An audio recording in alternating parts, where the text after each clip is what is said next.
Bismillahirrahmanirrahim.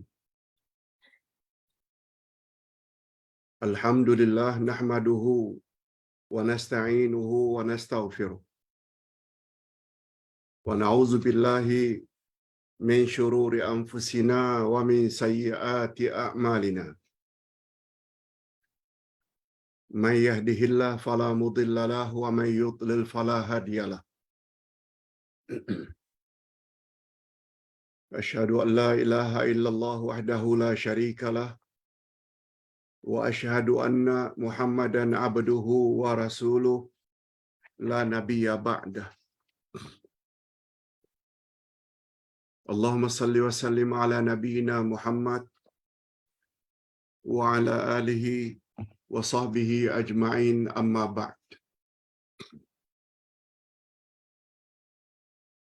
Hadirin dan hadirat serta para pemirsa yang saya hormati, Assalamualaikum warahmatullahi wabarakatuh. Alhamdulillah, kita bersyukur kehadiran Allah Azza wa Jalla.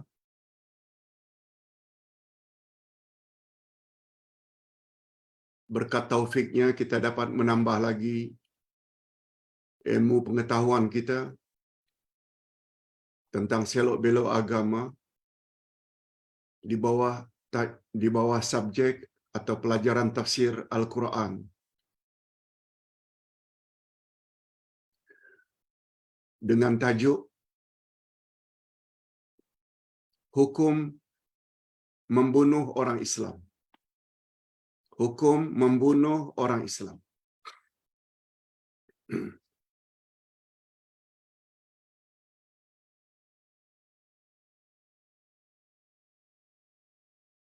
Berdasarkan ayat yang ke-92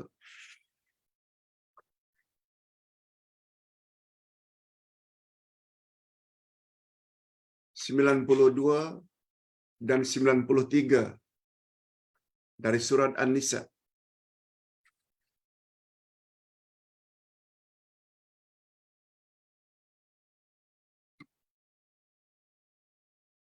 Apa hukum membunuh orang Islam? Ini yang akan kita bahas pada pagi ini. Selama lebih kurang 50 minit. Kemudian diikuti dengan menjawab 3 soalan jamaah. Dan kita akhiri dengan doa. InsyaAllah.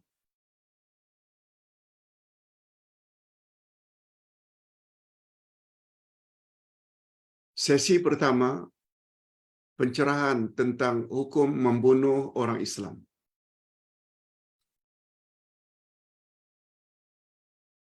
Pada ayat-ayat terdahulu, Allah Subhanahu wa Ta'ala menyebut bermacam-macam jenis orang-orang kafir dan orang-orang munafik.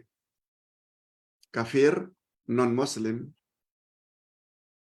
munafik, orang Islam pada luarannya, tapi dalam hatinya tak suka pada Islam, itu namanya munafikin. Telah disebut dengan panjang lebar pada ayat-ayat sebelum ini.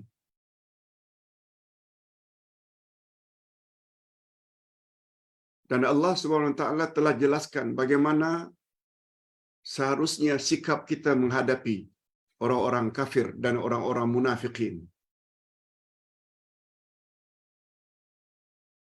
Kita tidak akan ulang karena kita telah jelaskan dengan panjang lebar sebelum ini.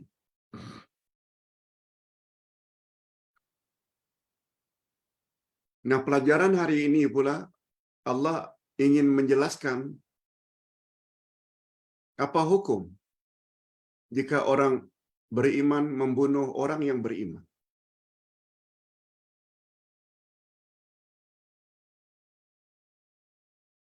Itu yang akan kita bahas pada pagi ini, InsyaAllah.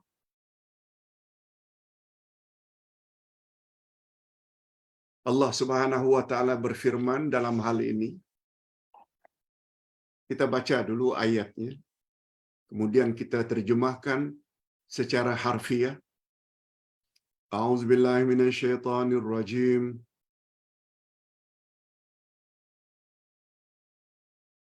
Wa ma kana limu'minin an yaqtula mu'minan illa khata'a. Nah, Ustaz ingin betulkan sedikit pada ayat ini karena kesilapan percetakan mereka tertinggal huruf wama. Sebab tertera kana limu'minin. Sebenarnya wama kana limu'minin an yaqtula mu'minan illa khata'a. Tolong para jamaah yang memiliki kitab tafsir Al-Furqan juz 5 pada muka surat 167 juga diulang pada ayat atau muka surat 169 ada perkataan yang terkurang, tidak tertulis, yaitu wama kana. Wama, waw dan mim alif. Wama itu yang tertinggal. Sebab yang tertulis hanya kana li mu'min. Yang sebenarnya Ustaz baca, wama kana li mu'minin an yaqtula mu'minan illa khata'a. Wa man qatala mu'minan khata'an fatahriru raqabatin mu'minah wa diyatum musallamatun ila ahlihi illa an yasaddaqu wa in kana min qaumin aduwwin lakum wa huwa mu'min fatahriru raqabatin mu'minah wa in kana min qaumin bainakum wa bainahum mitsaq fidyatun musallamatun ila ahlih wa tahriru raqabatin mu'minah wa man lam yajid fasiyamu syahraini mutatabi'ain taubatan minallah wa kana Allahu aliman hakima. Itu bunyi ayat 92. Terjemahan ayat. Dan tidak layak bagi seorang mukmin membunuh mukmin yang lain. Tidak layak. Tidak patut. Kita dah jelaskan sebelum ini, penggunaan istilah tidak patut, tidak layak mengandung warning, larangan lebih keras daripada jangan kamu bunuh mukmin lain. Kita dah jelaskan begitu kaedah dalam bahasa Arab. Barang siapa membunuh seseorang mukmin karena tersalah, tak sengaja, hendaklah dia memerdekakan seorang hamba sahaya yang beriman serta membayar diat atau pampasan yang diserahkan kepada keluarga terbunuh, kecuali jika mereka keluarga terbunuh bersedekah menghalalkan. Jika dia si terbunuh dari kaum yang memusuhi Islam, memusuhi kamu, padahal dia mukmin, maka hendaklah si pembunuh memerdekakan hamba sahaya yang mukmin. Dan jika dia si terbunuh dari kaum kafir yang ada perjanjian damai antara mereka dengan kamu, maka hendaklah si pembunuh membayar diat yang diserahkan kepada keluarganya si pembunuh atau si terbunuh serta memerdekakan hamba sahaya yang mukmin. Barang siapa yang tidak memperolehinya, tak ada hamba sahaya, tak mampu, maka hendaklah dia si pembunuh berpuasa 2 bulan berturut-turut sebagai cara bertobat kepada Allah, dan adalah Allah Maha mengetahui lagi Maha bijaksana.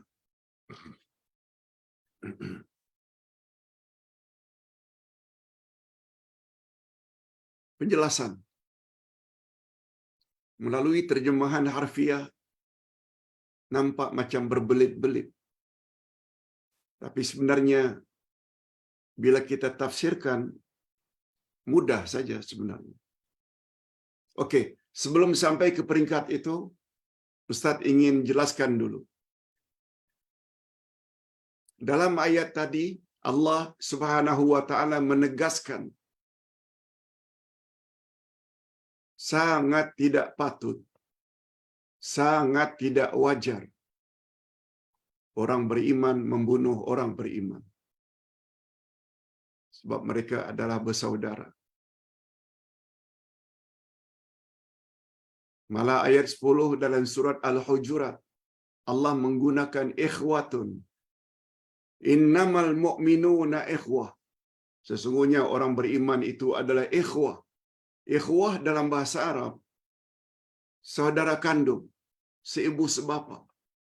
Macam itu Allah gambarkan hubungan antara mukmin dengan mukmin lain. Mereka bagaikan adik-beradik kandung, walaupun lain suku, lain bangsa. Nabi Muhammad sallallahu alaihi wasallam menjelaskan dalam hadis sahih riwayat Imam Bukhari dan Imam Muslim. Ini hadisnya. Ani bin Abbas, Ani bin Mas'udin radhiyallahu anhu anna Rasulullah sallallahu alaihi wasallam qala la yahillu damu mri'in muslimin yashhadu an la ilaha illallah wa anni Rasulullah illa bi ihda salasin an-nafsu bin nafsi was-sabi az-zani wat-tariki lidinihi al-mufariqi lil jamaah. Rawahul Bukhari wa Muslim. Dari Abdullah ibnu Mas'ud radhiyallahu anhu bahwasanya sesungguhnya Rasulullah bersabda, tidak halal darah seorang muslim yang telah mengucap syahadat tiada Tuhan yang berhak disembah dan aku, yaitu Nabi Muhammad, adalah pesuruh Allah. Tidak berhak mereka dibunuh. Tidak berhak ganggu darah mereka. Kecuali sebab 3 perkara. Pertama, qisas, karena dia membunuh dengan sengaja, lalu dia dibunuh, itu boleh, walaupun dia orang beriman.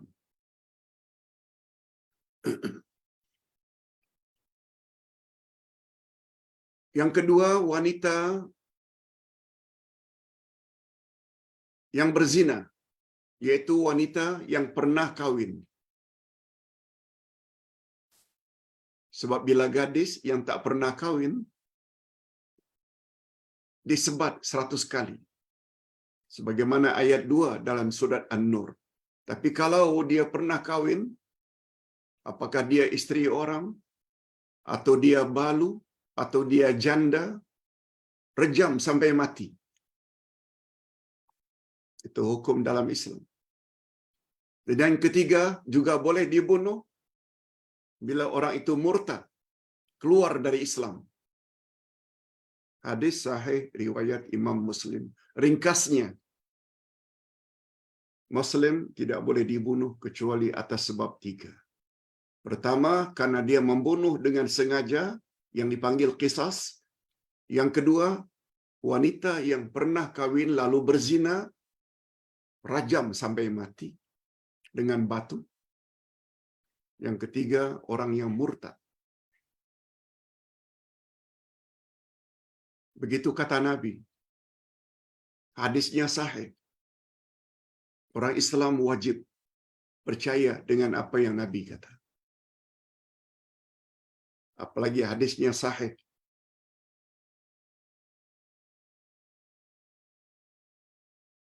Menurut Imam Ibnu Katsir, jika berlaku salah satu dari 3 perkara di atas,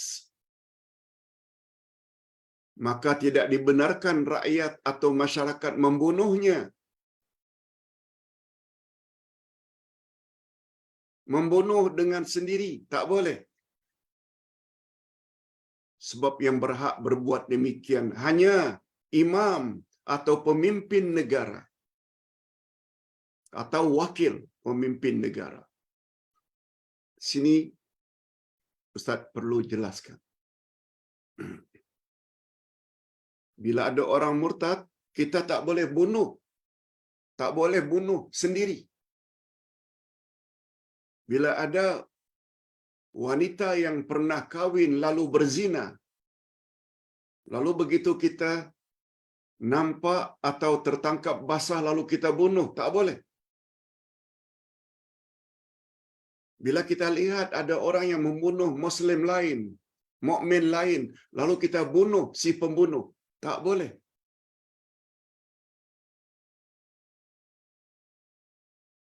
Tapi dalam hadis tadi kan mengatakan boleh, Pak Ustaz. Betul. Tapi Islam telah menetapkan yang membunuh 3 jenis insan tadi karena membunuh dengan sengaja. Wanita yang pernah kahwin lalu berzina, cukup saksinya. Murtad, walaupun disuruh bertobat berkali-kali, dia enggan tobat. Bunuh. Betul? Yang tak boleh ini, kata Imam Ibnu Katsir, kita bunuh sendiri. Nah, kalau begitu Pak Ustaz, siapa yang sepatutnya melakukan qisas, rajam, dan bunuh orang yang murtad? Jawabnya, pemerintah.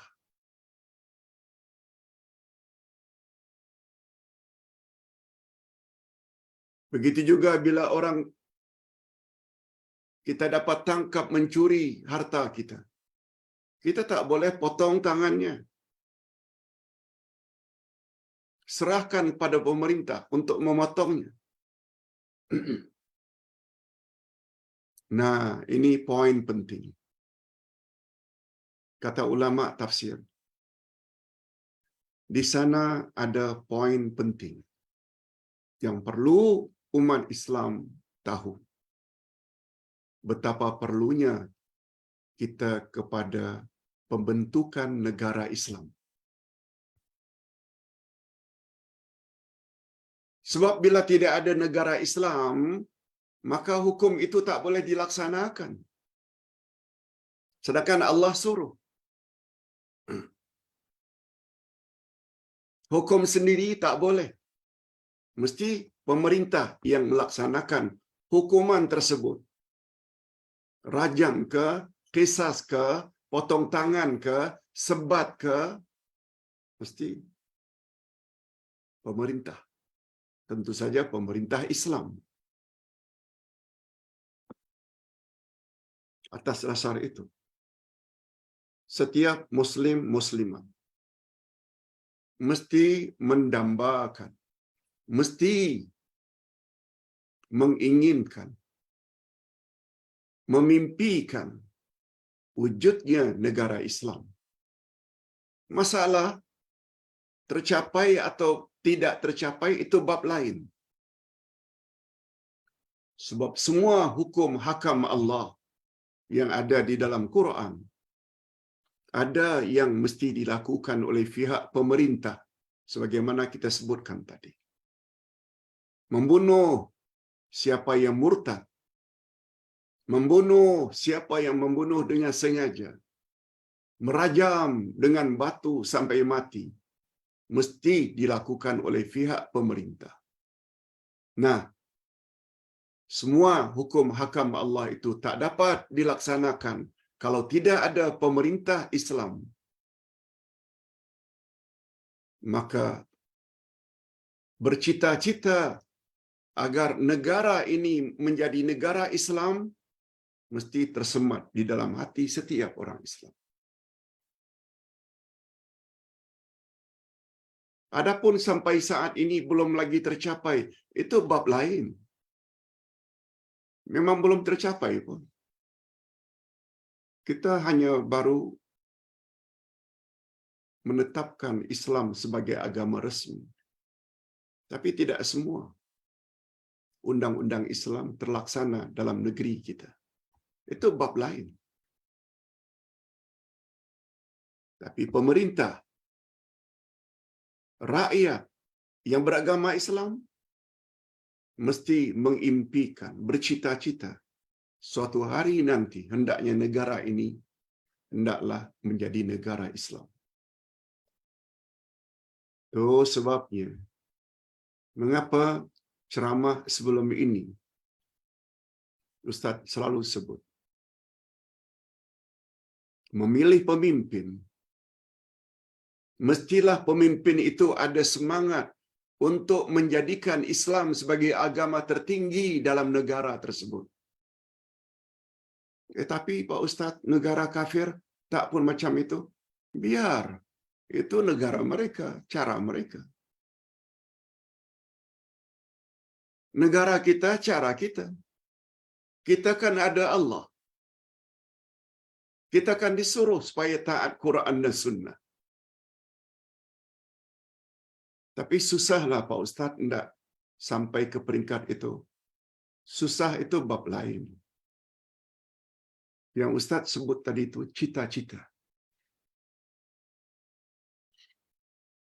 Bapak-bapak dan ibu-ibu serta para pemirsa, bila ada abang, ayah, anak yang sedang menjadi penguasa, mesti tanamkan semangat ini. Jangan sekali-kali beri laluan kepada orang-orang kafir untuk memerintah negara kita. Apalagi memberi laluan untuk menghina agama Islam. No. Itu namanya tak faham agama. Tak faham tafsir. Sekarang kita faham. Masalah tercapai, tak tercapai. Mungkin di zaman cucu kita, mungkin di zaman cicit kita, mungkin. Pakai hari ini, hati ini mesti bercita-cita suatu hari kelak negara kita dapat melaksanakan hukum hakam Allah. Sebabnya apa? Tadi kita dah sebut. Qisas, hudud, tak boleh dilaksanakan secara peribadi. Mesti diserahkan kepada pemerintah. Oleh sebab itu, wujudnya pemerintah yang dapat melaksanakan hukum hakam Allah mesti menjadi idaman setiap orang Islam.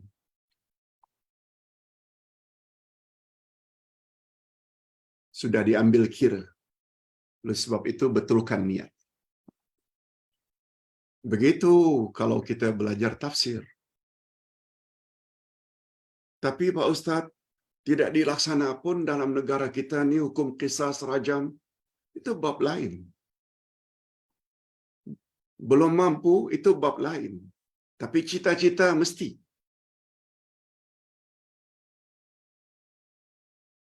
Kita teruskan. Allah membuat pengecualian di dalam ayat di atas. Kecuali karena tersalah atau tidak sengaja. Nah, yang hukum qisas tadi boleh dibunuh seseorang yang membunuh Muslim lain itu jika disengaja. Tapi ayat tadi menyebut jika tidak sengaja. Umpamanya dia ingin menembak orang kafir, tiba-tiba yang terkena orang Islam. Umpamanya dia ingin memanah rusa sebagai binatang buruan, tiba-tiba terkena manusia Muslim. Itu maknanya tak sengaja. Lain. Mereka tidak boleh dibunuh. Hanya saja mereka mesti memerdekakan hamba sahaya yang beriman, hamba. Dan yang kedua, mereka mesti bayar pampasan yang dipanggil dengan diat. Kecuali keluarga yang terbunuh itu memaafkan. Memerdekakan hamba mesti.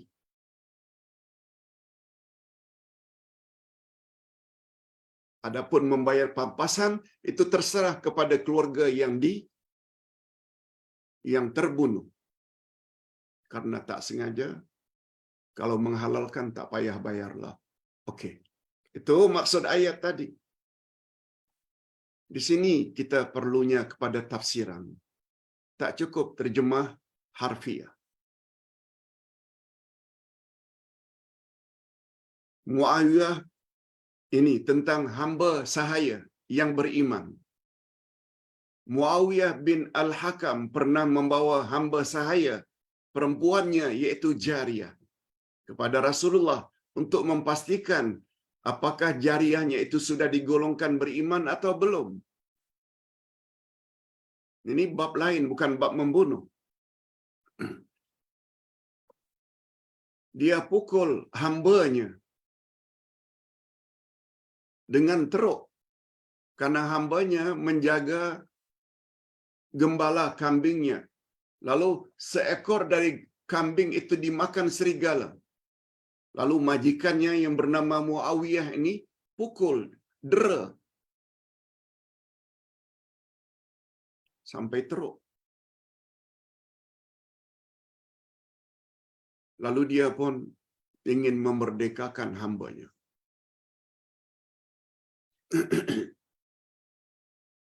Sebagai tanda penyesalan. Dan memerdekakan hamba mestilah hamba yang beriman. Lalu dia datang bawa hamba perempuannya kepada Rasul. Ya Rasulullah, saya telah begini sehingga saya pukul dia. Saya menyesal sangat dan saya ingin memerdekakan dia. Tolong Tuan pastikan dia ini wanita yang beriman atau tidak. Kisah ini kita selalu bawa. Sebab hadisnya sahih riwayat Imam Bukhari. Lalu Nabi penuhi hasrat Muawiyah. Coba dengar apa yang Nabi tanya kepada Jariyah. Ya Jariyah, aina Allah? Di mana Allah? Jariyah jawab, fis sama. Allah di langit. Ana man, aku ni siapa? Kau kenal tak? Jariyah jawab, anta Rasulullah. Tuhan adalah utusan Allah, Rasulullah. Mendengar dua jawaban ini, Nabi Muhammad langsung berkata kepada majikannya Muawiyah, a'tiqha fa innaha mu'minah. Kau boleh merdekakan hamba-Mu ini. Dia adalah seorang wanita yang beriman, mukminah. Merdekakanlah. Kalau engkau tadi ragu dia ini beriman atau tidak, betul, dia adalah wanita yang beriman. Merdekakanlah. Apa pengajaran yang dapat kita ambil? Atas dasar apa Nabi Muhammad sallallahu alaihi wasallam katakan Jariyah itu beriman? Atas dasar jawabannya ketika ditanya, aina Allah? Di mana Allah? Dia jawab, Allah di langit. Siapa aku? Kau kenal tak? Anta Rasulullah. Engkau adalah utusan Allah. Maknanya Nabi setuju tak dengan jawaban Jariyah? Sehingga Jariyah dikatakan mukminah. Ketika ditanya di mana Allah? Allah di langit. Menunjukkan Nabi Muhammad setuju tak? Setuju. Sehingga dia dikatakan wanita yang beriman.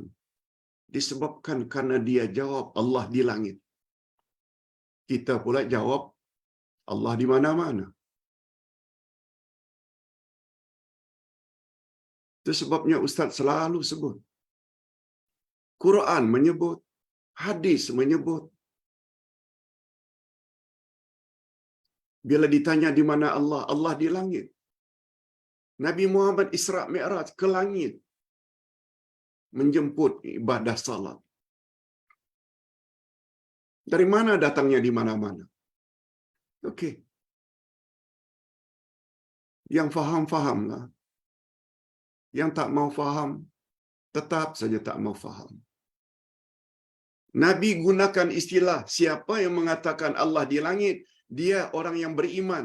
Nabi yang cakap. Di dalam ayat di atas Allah menjelaskan hukum pembunuhan sesama mukmin yang terjadi dengan tidak sengaja. Apa hukumnya? Ternyata hukumnya berbeza-beza berdasarkan ayat tadi. Kalau yang dibunuh itu orang yang beriman, begini dia punya kafaratnya, hukumannya, dendanya. Kalau yang dibunuh itu tidak beriman, lain lagi. Bila yang dibunuh itu orang kafir, tapi dia ada perjanjian dengan orang Islam, lain lagi. Sehingga kalau mau dijadikan atau diambil kesimpulan, dia jadi 3. Ingat selalu. Ini yang Ustaz kata mudah memahaminya. Kalau kita faham tafsir. Coba lihat muka surat 172. Bila yang dibunuh itu adalah orang yang beriman. Tapi dia dibunuh tidak sengaja. Yang dibunuh itu beriman, tapi tak sengaja. Dia kena 2 hukuman. Memerdekakan hamba sahaya yang beriman. Yang kedua, bayar diat, iaitu pampasan. Kecuali jika keluarga yang dibunuh itu memaafkan. Sedekah, tak payah bayar.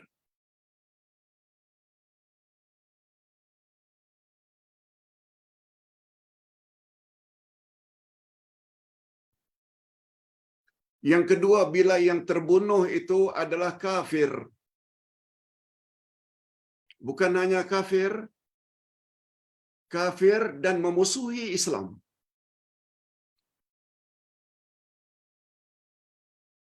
Kewajiban umat Islam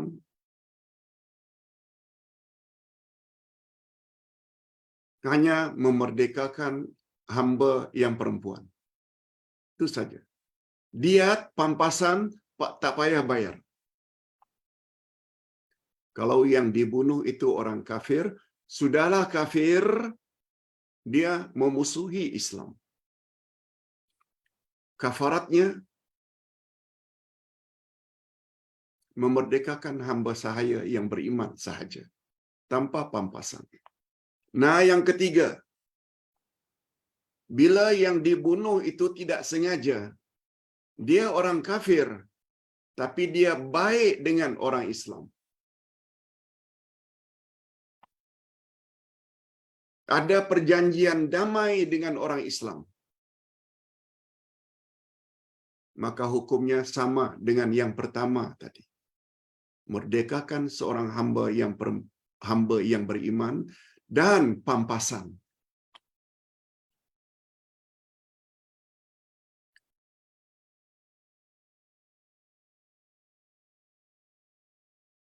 Itu kesimpulan dari ayat tadi, ayat 92. Senang saja. Kalau kita sudah faham tafsirannya. Adapun bagi orang yang tidak mempunyai hamba sahaya, ini masalahnya. Atau tidak mampu membelinya. Atau hamba sahaya itu sendiri tidak wujud lagi macam hari ini.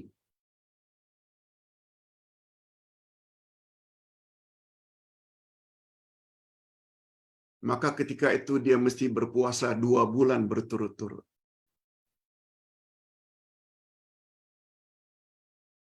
Kecuali jika ada uzur syar'i.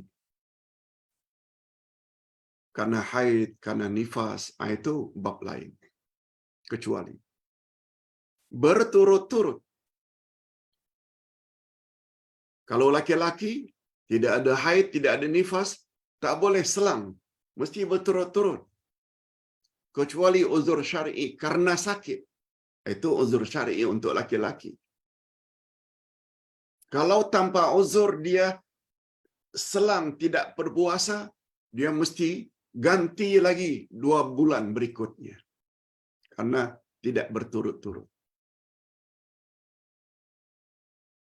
Ini untuk siapa, Pak Ustaz?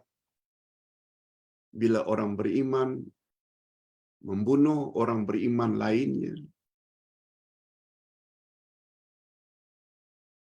atau membunuh orang kafir, yang dia mesti memerdekakan hamba yang beriman. Sekarang hamba tersebut tidak wujud lagi seperti hari ini. Barulah dosanya membunuh tersebut diterima oleh Allah apabila dia berpuasa 2 bulan berturut-turut. Adapun tentang diat atau pampasan yang diwajibkan ke atas pembunuh tersebut, ini tentang pampasan pula. Boleh dibayar dengan beberapa macam barangan sebagai ganti kerugian. Boleh dengan emas, boleh dengan perak, boleh dengan onta, boleh dengan kambing, boleh dengan lembu. Sebagaimana dijelaskan oleh Nabi dalam hadis berikut, riwayat Abu Daud. Ustaz terjemahkan maknanya saja. Sesungguhnya Rasulullah telah mewajibkan diat sebanyak 100 ekor onta kepada pemilik onta. 100 ekor onta. Itu pampasan yang mesti dia bayar. Dan 200, kalau dia penggembala lembu, 200 ekor lembu. Kalau kambing, 2000 ekor kambing. Kalau dia punya perhiasan, 200 perhiasan yang mempunyai perhiasan. Begitu menurut hadis Nabi sallallahu alaihi wasallam. Umar ibn Khattab radhiyallahu an pernah menetapkan diat atau pampasan sebanyak 1000 dinar kepada orang yang memiliki uang emas dan 12.000 dirham kepada pemilik uang perak. Ini uang zaman dahulu. Begitu menurut Umar ibn Khattab. Nah, kita sampai sekarang ayat yang kedua. Jika mukmin membunuh mukmin lain dengan sengaja. Ini lain. Kalau yang tadi tidak sengaja, terbagi 3. Tergantung siapa yang dibunuh. Nah, sekarang ini ayat 93 tentang orang yang membunuh mukmin lain dengan sengaja. Kita bacakan ayatnya. Wa may yaqtul mu'minan muta'ammida fajazaohu jahannam khalidan fiha wa ghadiballahu alaihi wa la'anahu wa adalahu azaban azima. Ini lain lagi. Terjemahannya, terjemahan harfiah dulu. Dan barang siapa yang membunuh seorang mukmin dengan sengaja. Ini dengan sengaja. maka balasannya ialah Jahannam, kekal dia di dalamnya, kekal dalam neraka Jahannam, dan Allah murka kepadanya. Allah mengutuknya, melaknatnya, serta menyediakan azab yang besar baginya. Apa pula tafsirannya, Pak Ustaz? Ayat ini pula menegaskan bahawa sesiapa yang membunuh orang mukmin dengan sengaja, maka hukumannya ialah masuk neraka Jahannam dan akan berada kekal di dalamnya selama-lamanya, ataupun akan berada di dalamnya dalam jangka masa yang lama.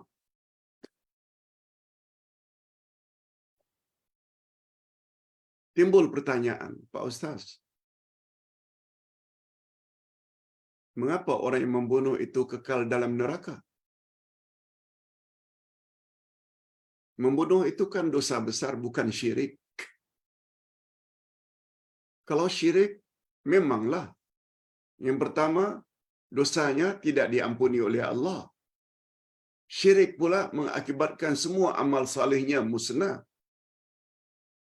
Ini membunuh. Membunuh bukan syirik. Kita tak nafikan dia memang dosa besar.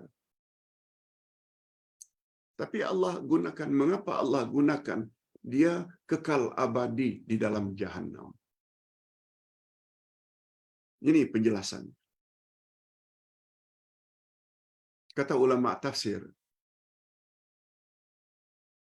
bila suatu amalan atau dosa-dosa besar, zina, minum arak, berjudi, membunuh, itu dosa-dosa besar. Bila selain syirik, Allah boleh maafkan jika Allah berkehendak. Antara lain ayat 48 surat An-Nisa. Innallaha la yaghfiru an yushraka bih wa yaghfiru ma duna dzalika liman yasha. Sesungguhnya Allah tidak akan ampun dosa-dosa syirik, dan Allah akan ampun dosa selain syirik bagi siapa yang Dia kehendaki. Nah, membunuh kan bukan syirik, Pak Ustaz. Mengapa kekal abadi dalam neraka? Nah, kata ulama tafsir, dia membawa dua makna.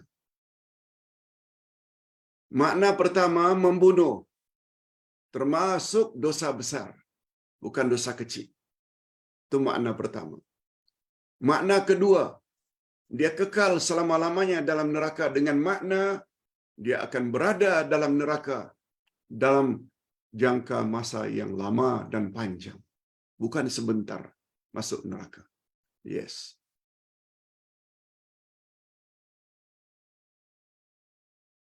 Itu hukuman bagi orang yang membunuh. Begitu juga Allah sebut dalam ayat yang lain, bagi orang yang curang dalam pembahagian harta pusaka dengan sengaja, dia ambil yang bukan hak dia, juga Allah katakan dia akan berada dalam neraka kekal selama-lamanya. Nah, karena curang, pembahagian harta pusaka bukan syirik, dia membawa makna tadi. Perbuatan itu adalah dosa besar. Yang kedua, dia akan dibenam dalam neraka dalam masa yang sangat lama.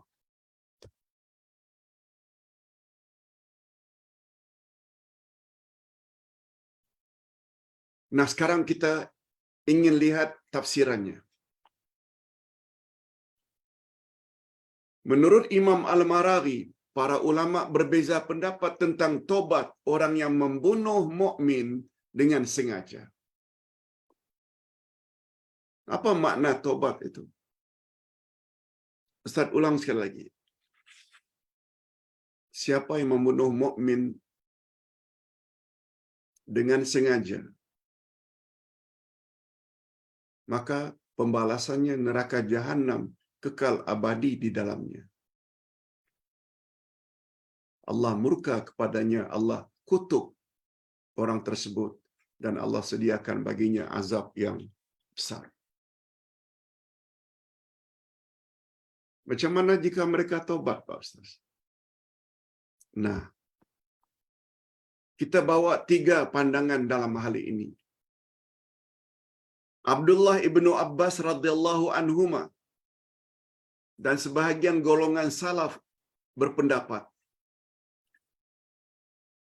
tobatnya tak diterima. Mereka kekal dalam neraka. Itu pandangan. Sesuai dengan zahir ayat. Berat. Pandangan yang kedua, mereka berada kekal dalam neraka dengan makna kiasan. Seperti yang Ustaz sebutkan tadi. Mereka akan berada dalam neraka dalam jangka masa yang lama dan panjang. Bukan dengan makna kekal tak keluar langsung, bukan. Sebab dia bukan dosa syirik. Nah, pendapat yang ketiga, ini menurut Ikrimah dan Ibnu Jurai. Hukum yang terkandung di dalam ayat ini hanya khusus untuk pembunuh orang yang beriman dengan sengaja dan berkeyakinan halal membunuhnya. Yang macam itu memang akan kekal dalam neraka. Hukuman ini hanya untuk pembunuh yang beriktikad atau berkeyakinan halal membunuh mukmin lain. Semua ini tertera di dalam kitab. Kalau ada yang kurang jelas, sila baca kitab atau ulang lagi dengar YouTube yang tim Uday akan kirim pada semua grup. Dan sekali lagi Ustaz ingin pelawa karena kita akan cuti. Para jemaah yang ikut ceramah online ini bolehlah join dalam grup. Kalau rasa susah, kontak Uday 012 205 6040. Ustaz ulang. Ustaz boleh sebagai admin untuk masukkan ke dalam grup. Kalau tak tahu number admin, boleh kontak Ustaz 012 205 6040. Terima kasih. Okey. Sekarang kita masuk sesi yang kedua, iaitu menjawab soalan. Ada 3 soalan yang Ustaz akan jawab. Pertama sekali,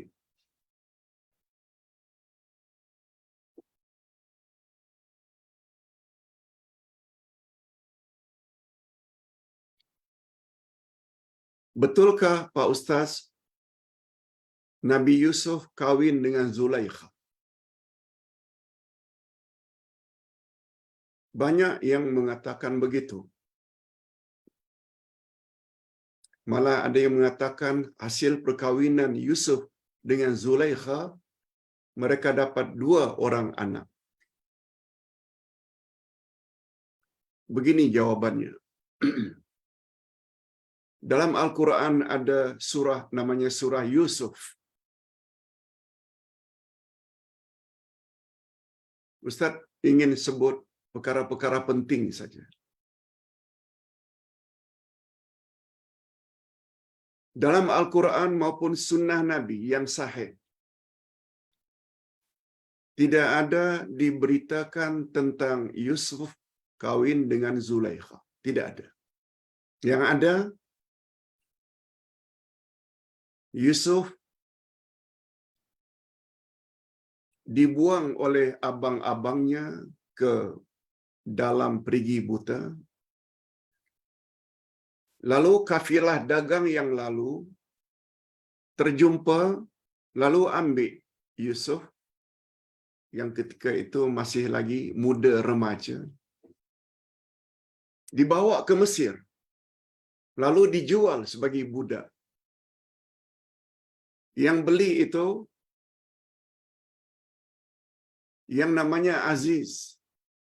Dia penguasa zaman itu. Maknanya salah seorang menteri.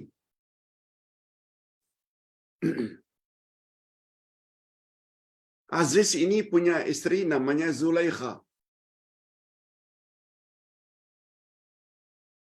Zulaikha sebenarnya bukan nama asalnya. Itu nama gelaran saja. Zulaikha boleh, Zalekha juga boleh. Nama sebenarnya Ra'il. Ra'il. Nama isteri Aziz namanya Zuraikha. Nama asalnya adalah Ra'il.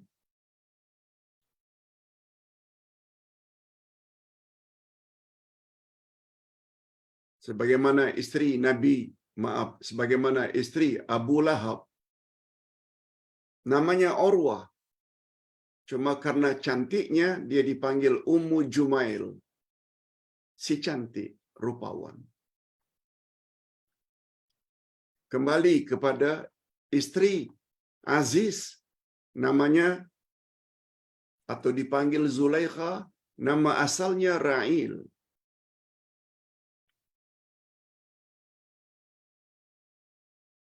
Yusuf dibeli oleh Aziz, dibawa ke rumah.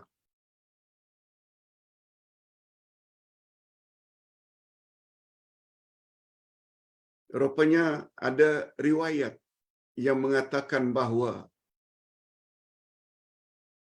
Zulaikha selalu bermimpi jumpa dengan pemuda yang kacak, yang handsome, yang ganteng, dan mengimpi-impikan dapat jumpa pemuda itu. Tiba-tiba suaminya bawa ke rumah, itulah pemuda yang dia selalu mimpi. Pendek cerita, Zulaikha tertarik dengan pemuda tersebut. Sampailah ke suatu peristiwa, semua kita tahu, di suatu bilik tertutup, yang ada hanya Zulaikha dan Yusuf. Zulaikha ajak supaya mereka berzina. Tapi Yusuf menolak. Lari Yusuf, dikejar oleh Zulaikha.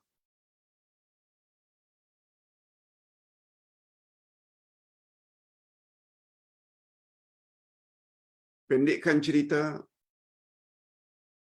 Zulaikha ketika itu beri warning. Kalau tidak kamu penuhi kehendakku, engkau akan dipenjara. Karena suamiku seorang yang berkuasa.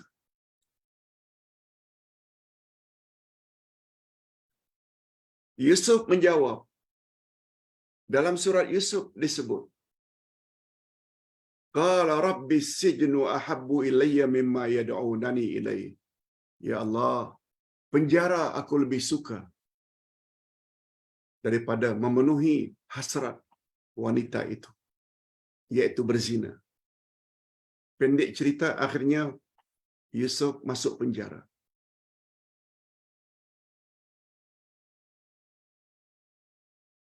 Ceritanya panjang. Dalam penjara sungguh banyak banduan-banduan dalam penjara beriman karena Yusuf berdakwah dalam penjara. Kita pendekkan cerita, atas sebab-sebab tertentu akhirnya Yusuf keluar dari penjara. Pertanyaannya, betulkah Pak Ustaz? Ra'il atau nama yang lebih popular Zulaikha kawin dengan Yusuf? Ada riwayat yang mengatakan bahawa Zulaikha begitu berkeinginan untuk mengadakan hubungan kelamin sebab Aziz suaminya adalah lelaki yang lemah syahwat, tak dapat memberi istrinya Zulaikha nafkah batin. Ada riwayat begitu. Cuma ringkasnya begini. Pertama sekali dalam Quran dan Sunnah Nabi tidak ada riwayat yang mengatakan Zulaikha dan Yusuf itu kawin. Tak ada. Kecuali cerita tadi.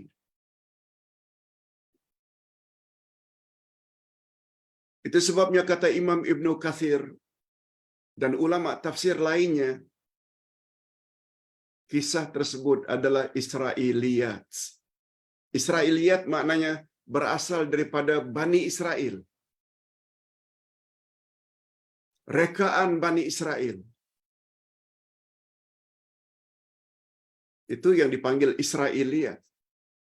Berita itu bukan dari Quran, bukan sunnah Nabi Muhammad sallallahu alaihi wasallam. Nah, sekarang bagaimana sikap kita? Nabi Muhammad sallallahu alaihi wasallam bersabda dalam hadis sahih. Apa kata Nabi? Apapun yang kamu dengar dari Bani Israel, yakni kisah Israiliyat, jangan kamu benarkan dan jangan kamu dustakan. Jika yang kamu dengar dari Bani Israel itu Israiliyat bersesuaian dengan kehendak Quran dan Sunnah, maka benarkanlah, terimalah.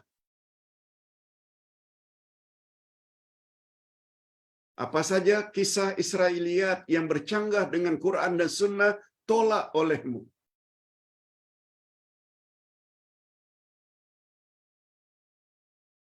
Tetapi kalau hanya sekedar berita, tidak bercanggah dengan ajaran agamamu, kamu hendaklah tawakuf. Tawakuf maknanya membenarkan tidak, mendustakan pun tidak. Termasuk kisah tentang Yusuf kawin dengan Zulaikha. Jangan katakan confirm Yusuf dan Zulaikha itu kawin, jangan. Jangan juga katakan tidak, juga jangan. Tawakuf, ini namanya tawakuf. Tolak jangan, terima pun jangan. Itu cara yang paling selamat. Wallahu a'lam. Pak Ustaz, boleh tak kita bagi harta pusaka tidak ikut faraid jika semua ahli waris reda? Umpamanya mereka reda, semuanya ahli waris bagi sama banyak. Hadirin dan hadirat, jawabannya begini. Ustaz tadi dah singgung sedikit dalam pencerahan tafsir. Orang yang membunuh mukmin membunuh mukmin lain dengan sengaja kekal abadi di dalam neraka Jahannam. Kita tadi dah jelaskan. Di antara pendapatnya, kekal abadi di sana dengan maksud pertama, dosa itu adalah dosa besar. Yang kedua, mereka akan berada dalam neraka Jahannam dalam masa yang lama dan panjang. Bukan maknanya kekal selama-lamanya, selagi dia ada iman. Sebab membunuh itu bukan syirik. Nah, satu lagi yang Ustaz pernah baca, ayat Quran menyebut siapa yang memakan harta pusaka secara curang,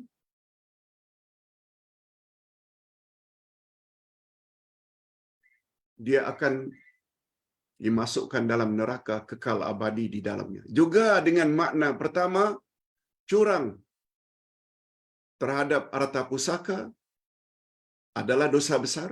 Yang kedua, dia akan berada di dalam neraka dalam jangka masa yang panjang dan lama. Bukan maknanya kekal abadi selama-lamanya. Sebab curang dalam makan harta pusaka bukan syirik. Bukan menduakan Allah. Oleh sebab itu, pertanyaan tadi, boleh tak Pak Ustaz, jika pembahagian harta pusaka itu tidak ikut cara faraid? Kan ada yang dapat 1/2, ada yang dapat 1/4, ada yang dapat 1/6, 1/8, 2/3. Semua kita tahu. Kita tak mau ikut itu. Kita setuju dan reda semua ahli waris bagi sama banyak. Jawabannya boleh. Jangankan bayar atau bagi sama banyak.